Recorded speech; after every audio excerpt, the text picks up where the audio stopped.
using a bright red and a bright acid yellow. I'm doing this to make it look good against the black of the fabric.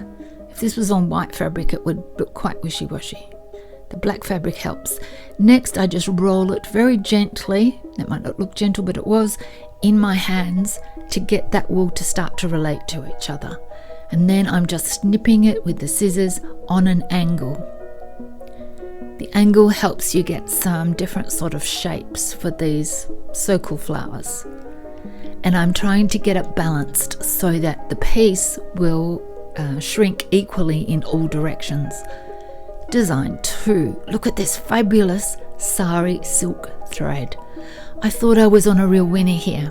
So I incorporated all of that silk thread on top of what I had just put down. Next, the felting process.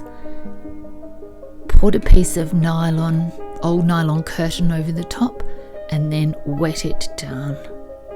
And also I soaked up a lot of the excess water using that olive oil soap so you don't get too many suds. I'm learning here. I spent quite a lot of time in massaging this very, very gently.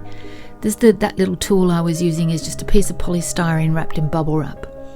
So it's really light. And it worked. That piece is felted beautifully to the net. Unfortunately, none of those threads were held down, and the first time you wore that or used it or washed it, all those sari threads were going to come off, or just most of them, so that what I would have had left was something with just some random threads on it. You can see there on the back, hasn't come through. It really takes a lot of work to get the wool to migrate through the fabric. Using your hands is as good as anything. So I kept trying and trying. And then I got a pair of tweezers and took off every single one of those little threads. Please subscribe to my channel. It would be fabulous if you did. So after taking all that off, we're back to the original design. So I decided I would try for something quite outlandish and made a large version of that little roll and made these really stylized flower pieces. But I wet them and put them down straight on top of what was underneath that hadn't gone through. And guess what? It didn't want to go through the fabric either. So I'm very carefully arranging them. It was a really good exercise to do. It's always great to try things and then see how they'll turn out when they're felted. I don't consider this time wasted at all. It's all part of the journey.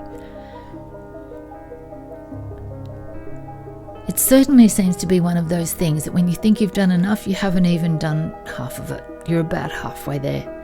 And again, felted beautifully to the nylon net curtain, but it didn't go through the fabric, which was unfortunate because it looked quite interesting. But really, I had done the wrong thing. It was far too much to expect those big lumps of wool to felt through the wool that was underneath and then to the back. That wasn't going to happen. But meanwhile, the pieces underneath were felting beautifully and getting to be more felted as I went along. I tried everything, and here I am using that great old faithful, a rolling pin. I used the bubble wrap too. Bubble wrap is great. See, it looks really attractive. It just hasn't felted. And while you're looking at it there, it looks great. But most of that design I could just pick off with my hands. So we're back to the original.